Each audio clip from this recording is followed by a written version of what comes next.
अस्सलाम वालेकुम नाज़रीन, हाईटेक न्यूज़ के नेशनल और इंटरनेशनल खबरों में आपका खैर मकदम है। मैं हूं नेहा खान। नजर डालते हैं आज की अहम खबरों पर। आम आदमी पार्टी एमपी संजय सिंह ने राम मंदिर डोनेशन केस को लेकर इन्वेस्टिगेशन पर सवाल उठाए। उन्होंने इल्जाम लगाया कि अरविंद केजरीवाल के अयोध्या पहुंचने से पहले जल्दी में सिर्फ स्मॉल फिशर्स के खिलाफ एफआईआर दर्ज की गई। संजय सिंह ने दावा किया कि असल डेकोइट्स और माफियाज के खिलाफ कोई कार्रवाई नहीं हुई। उन्होंने ये भी इल्जाम लगाया कि चंपत राय, गोपाल राव और अनिल मिश्रा के खिलाफ कोई एक्शन नहीं लिया गया। अरविंद केजरीवाल जी कल अयोध्या आए प्रभु श्री राम का दर्शन करने के लिए। जब वो आए तो उसके बाद आनन फानन में एफआईआर लिखी गई, कुछ छोटी मछलियों के खिलाफ, कुछ मामूली चोरी में पकड़े गए लोगों के खिलाफ। लेकिन जो डकैत हैं वो अभी भी बचे हुए हैं, जो माफिया हैं वो अभी भी बचे हुए हैं, जिनको मोदी जी ने यहां पर बिठाया है वो अभी भी बचे हुए हैं। क्या कार्रवाई हुई चंपत राय के खिलाफ, क्या कार्रवाई हुई गोपाल राव के खिलाफ, क्या कार्रवाई हुई अनिल मिश्रा के खिलाफ। और आज मैं देख रहा हूं कि योगी आदित्यनाथ जी अरविंद केजरीवाल जी के खिलाफ बयान दे रहे हैं। अरे हम लोगों के खिलाफ बयान देने से क्या हो जाएगा, केजरीवाल जी के खिलाफ बयान देने से क्या होगा। आपको तो कार्रवाई करनी चाहिए इन चोरों के खिलाफ। चंदा चोरों को पकड़ के जेल में डालना चाहिए। आप अपना काम नहीं कर रहे हैं, आप केजरीवाल के खिलाफ बोल रहे हैं। तो मुझे लगता है कि प्रभु श्री राम के मंदिर में जो लूट हुई है, जमीन खरीद के नाम पे दान पात्र की लूट हुई है, निर्माण कार्यों में लूट हुई है, इन सभी की गहनता से जांच करा के सारे बड़ी मछलियों को, सारे ये माफियाओं को, सारे ये मोदी के द्वारा बैठाए गए लोगों को जेल में डालना पड़ेगा, इनको जेल भेजना पड़ेगा। और तभी इस पूरे प्रकरण का खुलासा हो पाएगा और सच्चाई पूरी तरह से सामने आ पाएगी। टीएमसी एमपी सौगाता रॉय ने यूनिफॉर्म सिविल कोड यूसीसी की मुखालिफत करते हुए कहा कि ये बीजेपी के कम्युनल एजेंडे का हिस्सा है। उन्होंने दावा किया कि कॉन्स्टिट्यूशन तैयार होने के दौरान जवाहरलाल नेहरू ने ये बात नहीं मानी थी कि यूनिफॉर्म सिविल कोड उसी सूरत में लगाया जाएगा जब मुस्लिम कम्युनिटी इस पर रजामंद होगी। सौगाता रॉय ने कहा है कि टीएमसी यूसीसी की मुखालिफत जारी रखेगी और इस मामले पर अपना सियासी स्टैंड बरकरार रखेगी। My reaction is to oppose this. Uniform Civil Code is part of the communal agenda of the BJP. At the time of constitution making, it was assured by Pandit Jawaharlal Nehru that Uniform Civil Code will be introduced only when the Muslim society accepts it. So far, only 3 states, Gujarat, Uttarakhand and Assam, have introduced Uniform Civil Code. So the West Bengal government is in a hurry to implement BJP's communal agenda. That's why we shall oppose it. Union home minister Amit Shah ने ऐलान किया है कि government NDPS act, narcotic drug and psychotropic substances act में तरमीम करेगी ताकि narco syndicates की तरफ से इस्तेमाल किए जा रहे कानूनी लूप होल्स को बंद किया जा सके। अमित शाह ने कहा है कि गवर्नमेंट का मकसद ड्रग ट्रैफिकिंग के खिलाफ मजीद सख्त कदम उठाना और नार्कोटिक्स नेटवर्क को जड़ से ख़त्म करना। उनके मुताबिक कानून में ज़रूरी तब्दीलियाँ लाकर एजेंसीज को मजबूत बनाया जाएगा ताकि ड्रग माफिया के खिलाफ मौसर कार्रवाई की जा सके। उन्होंने कहा कि सरकार मुल्क को ड्रग्स के खतरे से महफूज रखने के लिए पुरअज़्म है और नार्को सिंडिकेट्स के खिलाफ जीरो टॉलरेंस पॉलिसी पर काम कर रही। सबकी भूमिका इसमें बहुत स्पष्ट है। राजस्व विभाग एनडीपीएस एक्ट का सुधार करने के लिए प्रयास कर रहा है। इसमें मैं राजस्व विभाग को अपील करना चाहूँगा कि एक बार सभी राज्यों की एजेंसियों से भी सुझाव प्राप्त कर और बाद में इसका संपूर्ण समाहित कर हमने आगे बढ़ना चाहिए। प्रीकर्सर और साइकोट्रोपिक पदार्थ, इसके शेड्यूलिंग को भी हमें एक बार रीलुक करना पड़ेगा। नार्को फाइनेंस के विरुद्ध प्रभावी कार्यवाही सुनिश्चित करनी पड़ेगी। सामाजिक न्याय एवं अधिकारिता मंत्रालय को नशा मुक्त भारत अभियान और जन जागरूकता अभियान, सामुदायिक सहभागिता और उपचार पुनर्वास सेवाओं का विस्तार, ये एक बड़ी मात्रा में करना पड़ेगा, तभी हम डिमांड को रिड्यूस कर सकते हैं। स्वास्थ्य मंत्रालय ड्रग को प्रिस्क्राइब करने में कुछ नॉर्म्स हमने तय करने पड़ेंगे। फार्मास्यूटिकल डाइवर्जन और ऑनलाइन फार्मेसीज की निगरानी को स्वास्थ्य मंत्रालय ने सुनिश्चित करना पड़ेगा। शिक्षा मंत्रालय की बहुत बड़ी जिम्मेदारी है। प्राथमिक शिक्षा, माध्यमिक शिक्षा और उच्च शिक्षा, ये दोनों विभागों ने ड्रग फ्री कैंपस का फ्रेमवर्क एडॉप्ट करना पड़ेगा। शुरुआत में इसको धीरे धीरे सबकी सहमति से एक कंसेप्ट को आगे बढ़ाते हुए अभिभावकों की जागरूकता, शिक्षकों की जागरूकता, ये भी सुनिश्चित करनी पड़ेगी। जिससे कोई भी बच्चा ये लत में फंसता है तो वो अभिभावक ही रिपोर्ट कर दे, वो शिक्षक ही रिपोर्ट कर दे और समय पर हम उसको वापस लाने का प्रयास किया जाए। 500 मीटर ड्रग फ्री जोन्स विकसित करने का जो लक्ष्य है उस पर ज्यादा काम करने की जरूरत है और पैनी नजर रखने की भी जरूरत है। युवा कार्यक्रम और खेल मंत्रालय, आप खेल अवसंरचना बना ही रहे हो तो सर्वे में जो जिले ड्रग से ज्यादा प्रभावित आते हैं, इसकी प्रायोरिटी अगर वहां शिफ्ट करते हो तो ड्रग मुक्त जिले बनाने में हमें बहुत बड़ी सफलता मिलेगी। एनसीआरबी, एनएफएसयू, डीएफएसएस, I4C और नेटग्रिड, इस सब ने कार्टेल आइडेंटिफिकेशन के लिए अपने अपने स्तर पर बहुत सारे काम करने पड़ेंगे।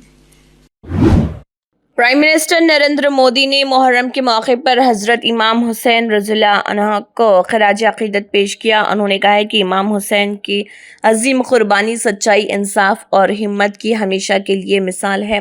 पीएम मोदी ने कहा कि करबला का पैगाम इंसानियत को सच्चाई और इंसाफ के रास्ते पर चलने की तालीम देता है और आज भी लोगों के लिए रहनुमाई का जरिया है। इस मौके पर मुल्क भर में यौम आशुरा मजहबी अक़ीदत के साथ मनाया गया है। मुख्तलिफ रियासतों में जुलूस और मजालिस का एहतमाम किया गया, जबकि एडमिनिस्ट्रेशन ने सिक्योरिटी के ख़ास इंतजामात किए। अथॉरिटीज़ ने अवाम से अमन व अमान बरकरार रखने की अपील की, जबकि मुख्तलिफ मजहबी रहनुमाओं ने भी इत्तेहाद और भाईचारे का पैगाम दिया।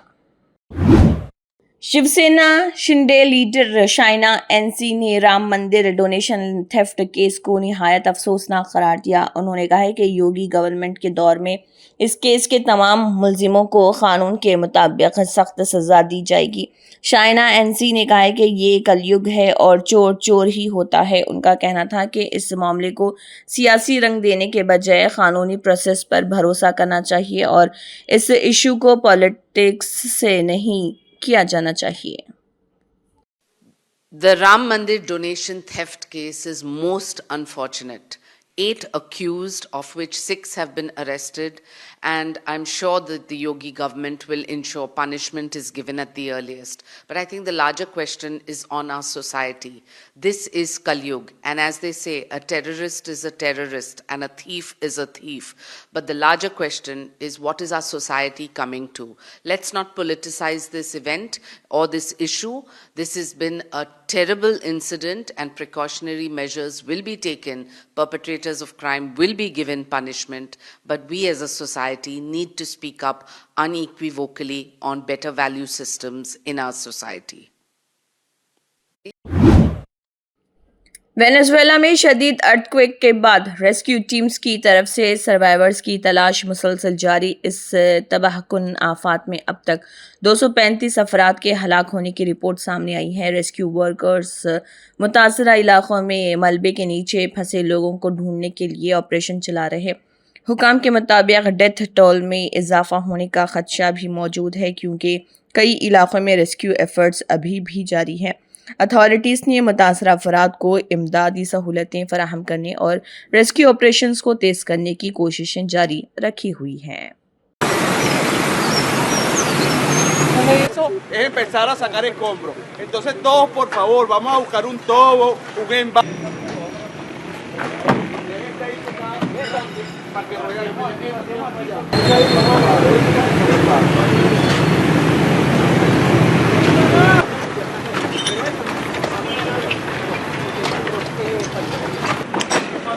cuando escuchen silencio total. Estamos hablando, comando,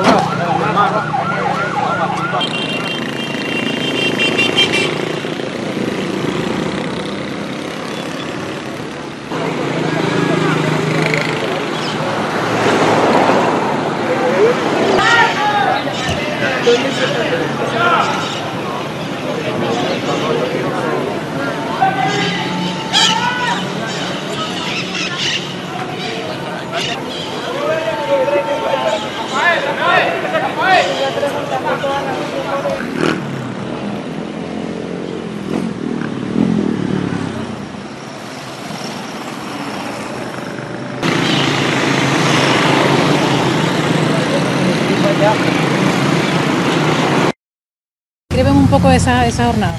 No, la jornada difícil, desde anoche grupos voluntarios, rescatistas, Protección Civil, Distrito Capital, La Guaira, todos abocados a salvar personas, a lo que uno se dedica, pues, a salvar vidas.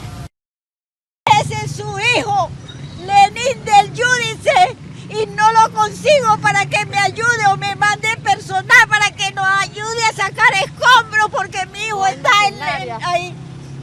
Entonces, por favor, aparezcan, manden personal. Pero aquí no es momento de saquear, es momento de poner ley, ¿ok? Y eso es todo. Sufrimos un embate de la naturaleza, perfecto, pero vamos a ayudarnos entre todos a recuperar. ¿Y qué tienen que hacer las autoridades? No sirven las autoridades, no sirven, porque deberían estar los militares con toda la maquinaria que tienen allí, toda la gente de la nave metida aquí, ayudando a los venezolanos, que son tu pueblo. JDU MP Sanjay Jha ने अखिलेश यादव के big fish being protected वाले बयान पर reaction देते हुए कहा कि ये एक बदकिस्मत वाकया है। उन्होंने कहा है कि एसआईटी अपनी रिपोर्ट पेश कर चुकी है और अब उस रिपोर्ट की बुनियाद पर प्रॉब की जाएगी। संजय झा ने कहा है कि इन्वेस्टिगेशन कानूनी प्रोसेस के मुताबिक आगे बढ़ेगी और रिपोर्ट के मुताबिक ज़रूरी कार्रवाई की जाएगी। ये बयान उस वक्त सामने आया जब अखिलेश यादव ने इल्ज़ाम लगाया था कि इस मामले में बड़ी मछलियों को बचाया जा रहा।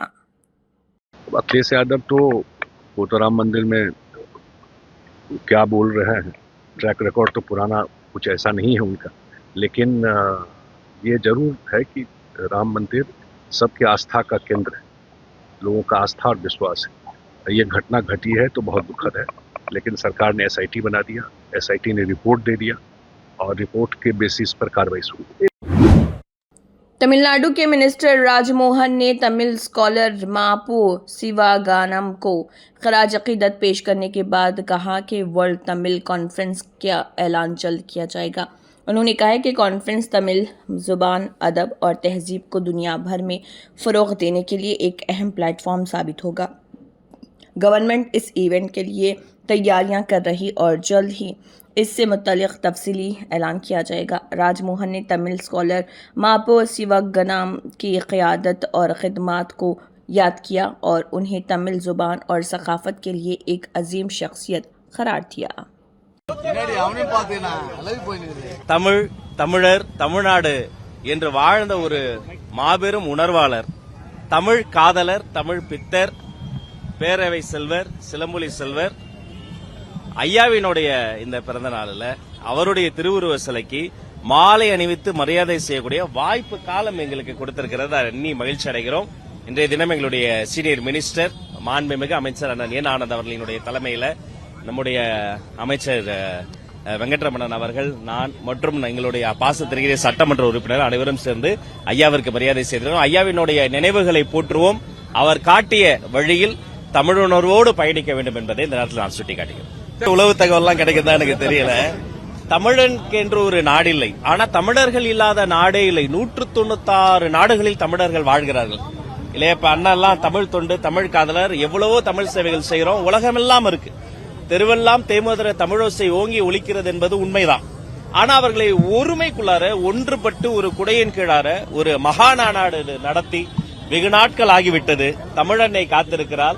அது மிக சிறப்பாக நடத்துவதற்காக மாண்புமிகு முதலமைச்சர் அவர்களோடு கலந்தாலோசித்து வெகு விரைவில் நல்ல அறிவிப்பு வர இருக்கிறது. அதற்கான ஆயத்த பணிகள் தொடங்கிவிட்டது. அதற்கான பயணத்திற்கான அந்த முதல் அடி, உலக பயணத்தை வீட்டில இருந்து தானே முதல் அடி எடுத்து வச்சு தொடங்கணும். அந்த பயண केरला की लिकोर पॉलिसी के हवाले से मिनिस्टर ओजे जानिश ने कहा है कि यूडीएफ यूनाइटेड डेमोक्रेटिक फ्रंट इस मामले पर फाइनल डिसीजन पार्टी लीडरशिप से तफसीली मशवरे के बाद ही लेगा। उन्होंने कहा है कि लिकोर पॉलिसी जैसा अहम इशू सिर्फ एक फ़र्द का फैसला नहीं होगा, बल्कि पार्टी लीडर्स के साथ गुफ्तगू और मशवरे के बाद यूडीएफ अपना फाइनल स्टैंड सामने लाएगा। फिलहाल इस पॉलिसी पर सियासी बहस जारी है और सबकी नजरें यूडीएफ के आने वाले फैसले पर हैं। അന്തിമ തീരുമാനം എടുക്കേണ്ടത് UDF ആണ്. മദ്യനയം തീരുമാനിക്കേണ്ടത് UDF ആണ്. അത് മുഖ്യമന്ത്രി തന്നെ വളരെ കൃത്യമായി തന്നെ നിയമസഭയിൽ പറഞ്ഞതുമാണ്. UDF ആലോചിച്ചതിന് ശേഷം ആ വിഷയത്തെ സംബന്ധിച്ച് അന്തിമ തീരുമാനം എടുക്കുന്നത്. ഈ മദ്യത്തിൽ മുക്കിക്കൊല്ലുന്ന തീരുമാനം ഉണ്ടായിരുന്നത് ഇടതുപക്ഷ സർക്കാരിന്റെ കാലഘട്ടത്തിലാണ്. 29 ബാറിൽ നിന്ന് 700 പരം ബാറുകളുടെ എണ്ണത്തിലേക്ക് ഈ സംസ്ഥാനത്ത് നയിച്ചത് LDF സർക്കാരാണ്. നികുതിയിൽ കുറവ് വരുത്തുന്നതുമായി ബന്ധപ്പെട്ട കത്ത് പോലും ആദ്യം കൊടുത്തത് MV ഗോവിന്ദ മാഷാണ്. അദ്ദേഹമാണ് ആദ്യം തന്നെ ഇതുമായി ബന്ധപ്പെട്ട കത്ത് കൊടുക്കുകയും കാര്യങ്ങളൊക്കെ ചെയ്തത്. അപ്പൊ ഏത് സമയത്താണെന്ന് ആലോചിക്കണം, എത്ര കാലം മുമ്പാണെന്ന് ആലോചിക്കണം. ഇപ്പൊ ഇടതുപക്ഷ സർക്കാരിന്റെ കാലഘട്ടത്തിൽ 2021 മുതലൊക്കെ തന്നെ തുടങ്ങിയിരുന്ന ഒരു പ്രക്രിയയുടെ ഭാഗമായിട്ടാണ് നികുതി കുറഞ്ഞുകൊണ്ടിരുന്നത്. ആ സർക്കാർ തന്നെയാണ് വിദേശ മദ്യത്തിന്റെ നികുതി കുറയ്ക്കുന്നതുമായി ബന്ധപ്പെട്ട കാര്യങ്ങളൊക്കെ ചെയ്തു വെച്ചിരുന്നത്. ഇവിടെ ഞങ്ങളുടെ പുതിയ മദ്യനയം തീരുമാനിക്കപ്പെട്ടിട്ടില്ല. നികുതിയുടെ പ്രപ്പോസൽ മാത്രമാണ് വന്നിട്ടുള്ളത്. അത് UDF ആലോചിച്ചതിന് ശേഷം തീരുമാനിക്കുമെന്ന് മുഖ്യമന്ത്രി തന്നെ വളരെ വ്യക്തമായിട്ട് പറഞ്ഞു. UDF ആലോചിച്ച് അദ്ദേഹം തന്നെ പറഞ്ഞ വാക്ക് UDF ആലോചിച്ച് അത് നടപ്പാക്കേണ്ടതാണെന്ന് തീരുമാനിച്ച് നടപ്പാക്കേണ്ടെന്ന് തീരുമാനിച്ച് നടപ്പാക്കില്ല. അപ്പൊ അതിനെ സംബന്ധിച്ച് UDF വിശദമായ ചർച്ച ഉണ്ടാകും. അതുപോലെ തന്നെ പാർട്ടിക്കകത്തും ചർച്ച ഉണ്ടായതിനു ശേഷം മുഖ്യമന്ത്രി തന്നെ പ്രഖ്യാപിക്കും. ബോധ്യപ്പെടുത്താൻ കഴിഞ്ഞിട്ടുണ്ടോ? കാരണം അദ്ദേഹം തുടർച്ചയായിട്ട് ഇക്കാര്യത്തിൽ വിമർശനം ഉന്നയിക്കുന്നത്. അദ്ദേഹത്തിന്റെ അഭിപ്രായം പറയാനുള്ള സ്വാതന്ത്ര്യം അദ്ദേഹത്തിനില്ലേ? അത് UDF-ൽ ചർച്ച ചെയ്തതിനു ശേഷം തീരുമാനിക്കുമെന്നാണല്ലോ മുഖ്യമന്ത്രി പറഞ്ഞത്. അത് UDF-ൽ ചർച്ച ചെയ്തതിനു ശേഷം തീരുമാനം നിങ്ങൾ എന്തായാലും അറിയിക്കുമല്ലോ. നികുതി ഘടന ബഡ്ജറ്റിൽ പ്രഖ്യാപിക്കപ്പെടുന്ന നികുതി ഘടന സ്വാഭാവികമായിട്ടും അതിനു മുമ്പ് മറ്റൊരു ഡിസിഷൻ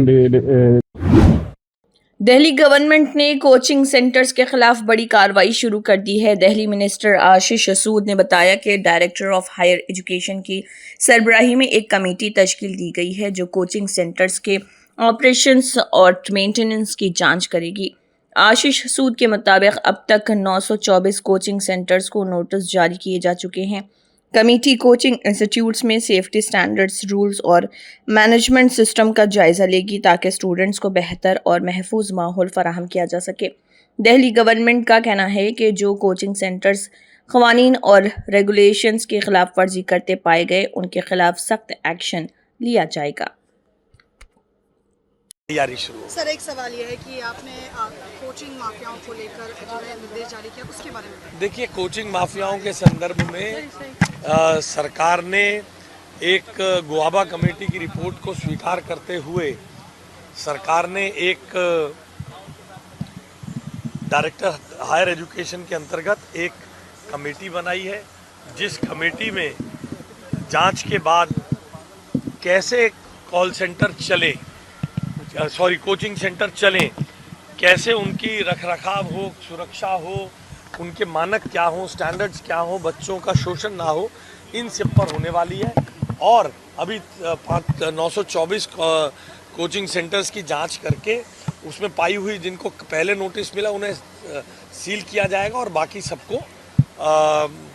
बाकी सबको नोटिस देके ठीक करने का अवसर देंगे। 1 महीना। यूनियन मिनिस्टर पीयूष गोयल को इंडिया और यूके के दरमियान ताल्लुकात को मजबूत बनाने पर यूके इंडिया अवार्ड से नवाजा किया। अवार्ड हासिल करने के बाद पीयूष गोयल ने कहा कि उन्हें पूरा यकीन है कि CETA comprehensive economic and trade agreement एक बड़ी कामयाबी साबित होगी और मुस्तकबिल के फ्री ट्रेड एग्रीमेंट्स के लिए रोल मॉडल बनेगा।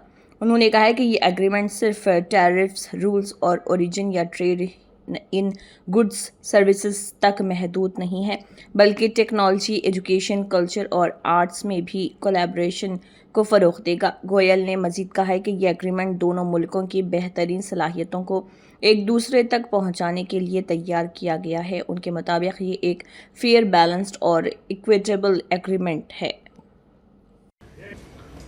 India has emerged from the shadows in the last decade, the decade that we are celebrating today. A decade where, under Prime Minister Modi's leadership, we've moved from a fragile 5 economy, one of the 5 weakest important countries, to today, a country that is on the high table, breaks bread with the developed world at every multilateral forum, is recognized as the biggest opportunity that the world has ever presented in terms of an economy today at $4 trillion, expected to become a $30 trillion economy by 2047. Pessimists in and out of the room may not agree with me. But I agree with what was said by earlier speakers, that there is power in ambition, there is power in aspiration, there is power in the ability to think big. And those with a negative mindset have never achieved big results. No person has become great by setting small ambitions, by setting small goals. We are encouraged by Prime Minister Modi to always aim for the big things, because the country today is ready and set to go. Our 1.4 billion people, young, talented, spirited, skilled, aspirational, connected with the world with 1 billion internet users. Uttar Pradesh के प्रयागराज में मुहर्रम के मौके पर शहरशाह सूरी के दौर से मंसूब क़दीम walnut would ताज़िया अक़ीदतमंदों की तवज्जो का मरकज़ बना हुआ है। सदियों पुराना यह ख़ास ताज़िया अपनी तारीख़ी अहमियत और नफीस क्राफ्टमैनशिप की वजह से मशहूर है। मुहर्रम के दिनों में दूर दूर से लोग इस ताज़िया की ज़ियारत के लिए पहुंच रहे हैं और अक़ीदत का इजहार कर रहे। ये क़दीम रिवायत प्रयागराज की तहज़ीब और तारीख़ी विरासत को भी उजागर करती है।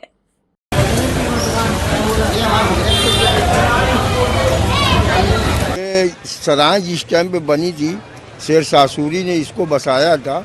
उसी दौर में जो है ये इमाम बाड़ा और भी मस्जिद भी कायम हुई थी। और जो जब से ये सदियों से चलता चला आ रहा है, और ये ताजिया हम लोग बचपन से, हमारी कई पीढ़ी गुजर गई ये ताजिए को देखभाल करते हुए। ये ताजिया जो है अखरोट की लकड़ी से बनाया हुआ है और सब फोल्डिंग सिस्टम पे है। और ये जब साल ख़त्म होता है, मुहर्रम का महीना, उसके बाद इसको एक एक करके निकाल दिया जाता है और निकालने के बाद इसको ढक दिया जाता है। इसकी देखभाल होती है।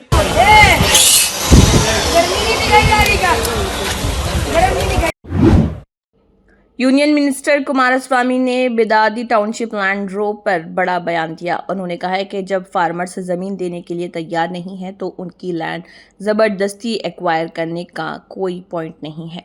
कुमारस्वामी जो कि 27 जून को फार्मर्स से मुलाकात करेंगे और कर्नाटका के चीफ मिनिस्टर से भी अपील की है कि वो इस मीटिंग में शामिल हों ताकि मसले का मिल बैठकर हल निकाला जा सके। उनका कहना था कि सरकार को डेवलपमेंट के साथ साथ फार्मर्स के राइट्स और उनकी रजामंदी का भी ख्याल रखना चाहिए।